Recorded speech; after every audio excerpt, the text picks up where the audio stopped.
Hey everyone, I wanted to quickly go over my predictions for the Indie World Showcase that Nintendo revealed is set to air on August 11th at 9 AM Pacific Time or 12 PM Eastern Time. This is essentially tomorrow, and we're looking at about 20 minutes of information for upcoming indie games to the Nintendo Switch.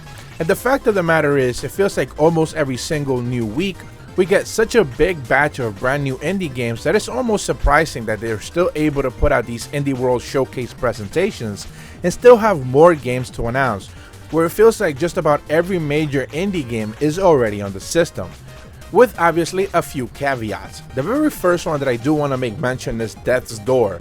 This is a game that came to Xbox, I believe, like not even Game Pass, just like you actually have to purchase it on Xbox and PC. And it's simply a really cool, like old school Zelda style game with a little bit of Soulsborne. So it's got a little bit of that idea of like, it's very punishing, but it's also very much boss oriented. So you're just gonna be fighting bosses straight up.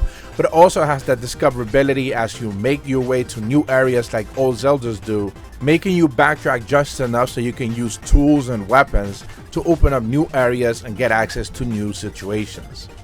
Another game that I expected to see on the Switch just like a while ago now was actually Loop Hero, back when it was still relevant.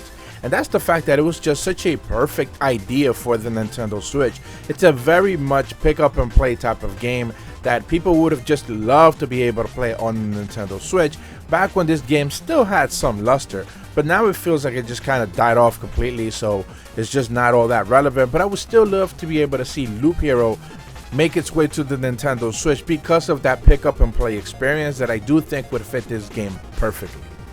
The last game that I do want to predict, and I'm basically hoping on that actually does show up out of nowhere, is Friday Night Funkin'.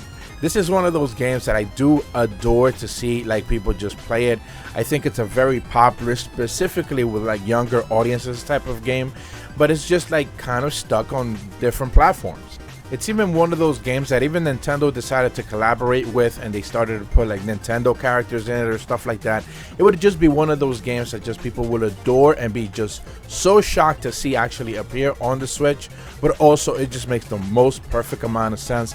But again, it does require Nintendo to actually be willing and open to be able to get it on their system.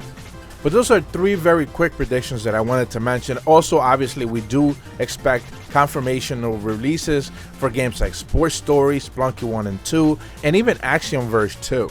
These are also big games that have been announced already, and we're just simply expecting confirmation on when they're set to release. I know a lot of people are expecting Silksong, but that's kind of like a waste of time because those guys are going to announce that game whenever they feel like it, and they don't necessarily need an Indies Direct to be able to do that. So that game is going to get confirmed for a release date whenever it's ready, not when there's an indie presentation. But that's going to be it for my predictions. Do let me know what you're actually hoping to see in this brand new Indie World Showcase set to air on August 11th. Do leave a comment if there's any games that you're wishing to see.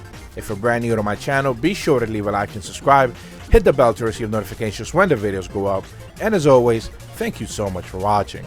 See ya.